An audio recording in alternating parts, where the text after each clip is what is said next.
Assalamualaikum warahmatullahi wabarakatuh. Selamat datang lagi di channelku Umu Azara Basir.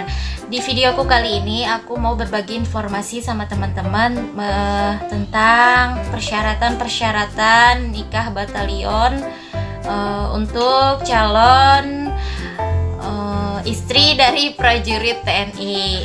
Nah, langsung aja ya teman-teman untuk mempersingkat durasi.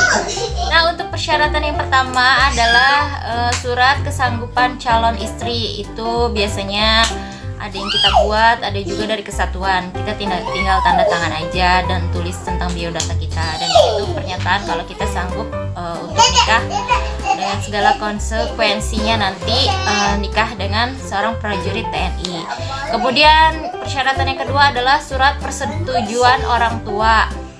Dan di situ nanti orang tua juga bakal tanda tangan.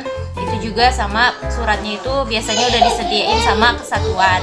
Jadi nanti orang tua kita tinggal tanda tangan. Tapi ada juga kesatuan yang nggak menyediakan, jadi orang tua sendiri yang buat itu, baik di kelurahan atau tulis tangan gitu ya teman-teman. Terus yang ketiga yaitu surat keterangan belum nikah untuk kedua orang ini ya, baik cewek dan cowoknya ini. Selanjutnya itu surat keterangan tempat tinggal orang tua atau menetapnya orang tua. Itu juga biasanya dibuat di kelurahan. Nah, selanjutnya ada surat sampul D. Nah, itu udah pernah aku bahas ya teman-teman di video sebelum ini. Ada videonya di sini. Itu tentang tes dan pemeriksaan untuk calon istri TNI. Sampul D itu aku jelasin di video sebelum ini, di video yang tadi aku sebutin itu. Di situ aku jelasin panjang lebar tentang sampul D itu seperti apa. Dan itu juga surat itu juga salah satu hal yang penting untuk pengajuan nikah kantor kita. Harus ada itu ya teman-teman. Nah, untuk persyaratan yang keenam yaitu surat N1 tentang surat kita akan menikah teman-teman. Dan itu biasanya dibuatnya di kantor desa atau kelurahan tempat kita tinggal.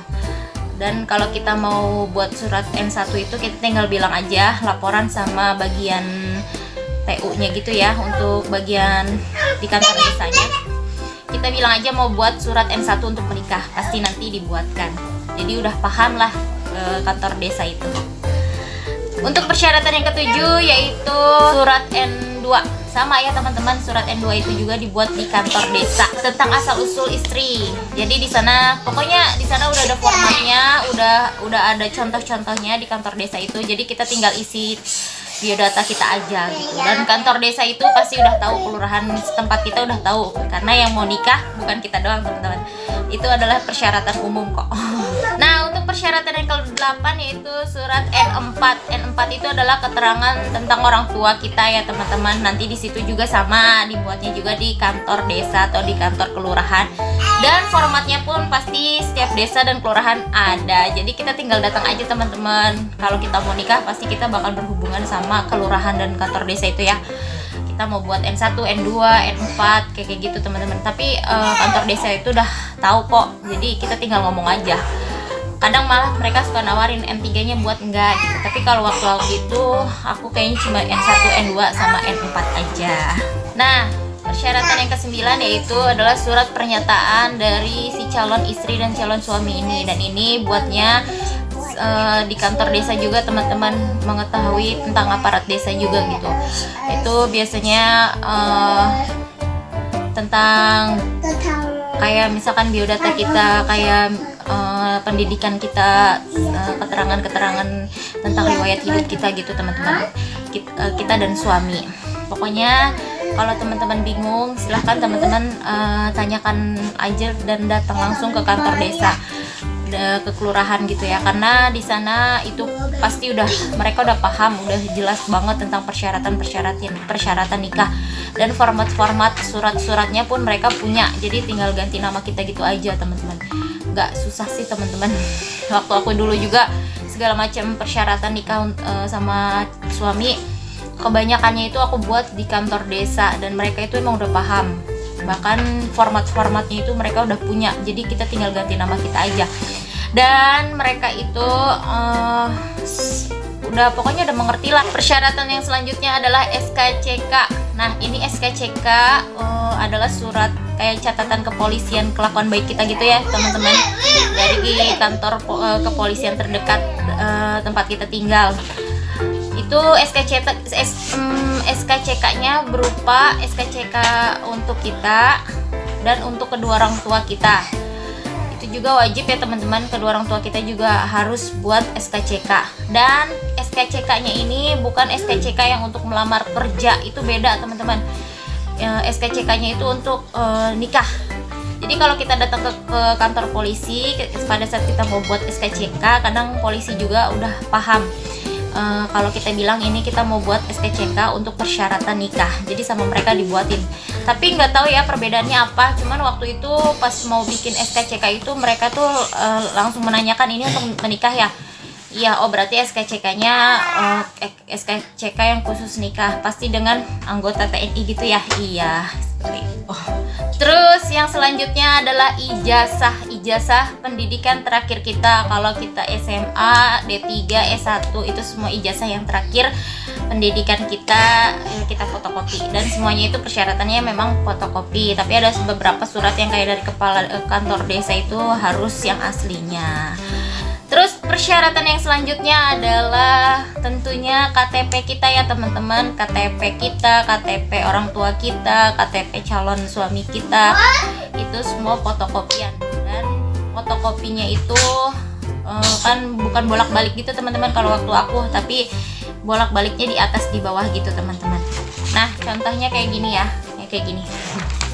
Contohnya kayak gitu teman-teman, jadi bukan bolak-balik gitu fotokopinya ya, karena waktu itu sempat salah aku waktu bikin persyaratannya, ternyata fotokopinya bukan yang bolak-balik yang diguntingin, tapi harus satu lembar. Nah kemudian yaitu akte lahir kita teman-teman, akte lahir kita ya, akte lahir kita aja, orang tua sih nggak usah. Kemudian persyaratan yang selanjutnya adalah pas foto gandeng. Kenapa dikatakan gandeng? Karena di foto itu kita kayak gandengan gitu teman-teman, bersebelahan gitu sama calon suami, pokoknya kayak gandengan gitulah.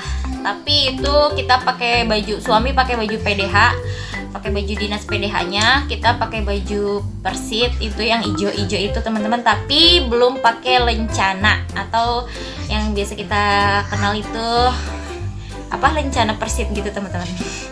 Itu belum bisa kita pakai karena itu masih pengajuan. Nanti kalau kita udah resmi jadi persit baru kita dikasih lencana itu gitu.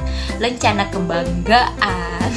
Oh ya, pas foto gandengnya itu dicetak sebanyak-banyaknya aja ya teman-teman, tapi biasanya waktu itu sekitar 12 lembaran. Tapi kalau teman-teman mau berjaga-jaga lebih banyak boleh, asal jangan kurang dari 12 lembar aja, karena emang butuh fotonya itu banyak teman-teman waktu nikah itu. Karena kan setiap kita menghadap komandan atau kesatuan personil gitu kan, mereka suka menanyakan foto-fotonya gitu, makanya kita siap siaga aja cetaknya yang banyak. Nah terus persyaratan yang selanjutnya adalah pas foto istri ukuran 4x6. Ini juga sama ya teman-teman, pokoknya di atas 10 lembar lah kita cetaknya, karena takutnya nanti diminta banyak juga untuk di kantor suami, jadi kita jaga-jaga aja. Kemudian persyaratan yang selanjutnya adalah setelah itu selesai semuanya, persyaratan yang paling utama adalah surat izin menikah yang nanti akan ditandatanganin oleh komandan satuan suami. Semua itu persyaratan untuk menuju ke kantor urusan agama atau KUA ya teman-teman. Dan contoh untuk surat izin menikah dari kantor suami, kedinasan dan kesatuan suami pernah aku share ya, pernah aku kasih tahu waktu itu di video aku tentang tes dan pemeriksaan untuk calon istri TNI. Videonya yang tadi aku sebutin. Silakan teman-teman lihat lagi biar teman-teman bisa tahu dan bisa paham.